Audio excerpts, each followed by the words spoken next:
বিকেল হয়ে গেল। বিকেল হওয়ার পরে আমি একটু নাস্তা খাইতেছি। নাস্তা খাওয়ার পরে যাব একটু রংপুর টাউন হলে, তাই প্রস্তুত নিতেছি। তো আসসালামু আলাইকুম, আশা করি সবাই ভালো আছেন। তো আজকে আমি বেরোচ্ছি বিকেল 5টায়, একটু খাওয়া দাওয়া করলাম, নাস্তা করলাম। একটু নাস্তা করার পরে আমি একটু যাব Rangpur Rangpur town hall. Rangpur town hall ওখানে নাকি একটা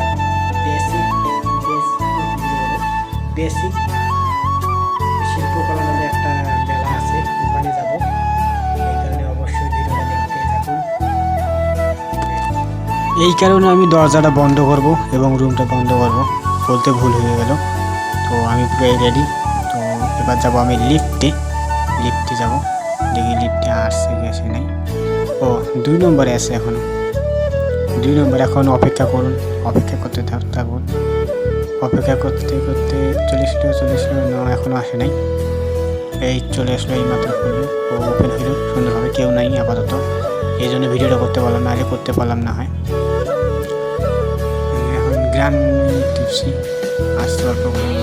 ও আমাকে একটু দেখেন কেমন লাগতেছে, অবশ্যই ভিডিওটাতে লাইক করবেন।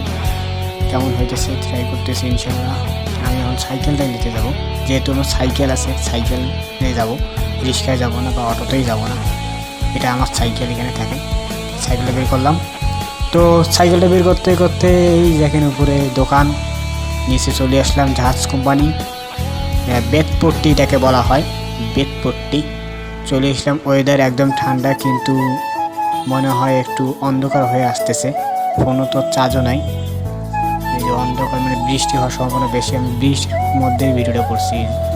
এই যে জাহাজ কোম্পানি মোড়, ওটা জাহাজ কোম্পানি। একটু সামনে আছে পায়রা চত্বর, এই সামনে পায়রা চত্বর। তো মেলার কাছাকাছি চলে আসলাম, টাউন হল চলে আসলাম। এই যে এটা হচ্ছে সিটি কর্পোরেশন ওভারব্রিজ। তারপরেও মানুষ এই নিচ দিয়েও পার হয়, ওভারব্রিজ থাকা সত্ত্বেও। তারপরেও চলে আসলাম। ঢুকতে পারলাম না, কারণ অন্ধকার হয়েছে, ফোনের ক্যামেরা ভালো না, এই জন্য ভিতরে ভিডিও দিতে পারলাম না, সরি।